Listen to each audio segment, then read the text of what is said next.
Hi everybody!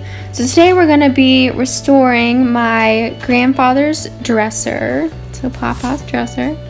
It's pretty beat up. It's been through a lot of moves. Some of the drawers, as you're about to see, are not really intact anymore. So for this build you're going to need lacquer thinner, you're going to need scrapers, and then we're going to use citrus stripping gel. It's a little bit less harsh than other gels. We also got these new sliders. The drawers are missing sliders. I got these on Amazon. So the first step is going to be using the stripping gel to strip off all the finish and everything that's on this wood. Definitely want to wear gloves. So the first thing we're going to do is use the stripping gel to strip off. There's a child lock, so it's kind of hard to get off. Use the stripping gel to strip off all the finish and everything that's on this wood. We aren't really sure what's under everything.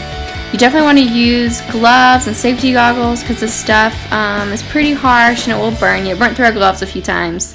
So definitely want to be careful. And we're just going to use a brush to spread it over everything, and then we're just going to wait.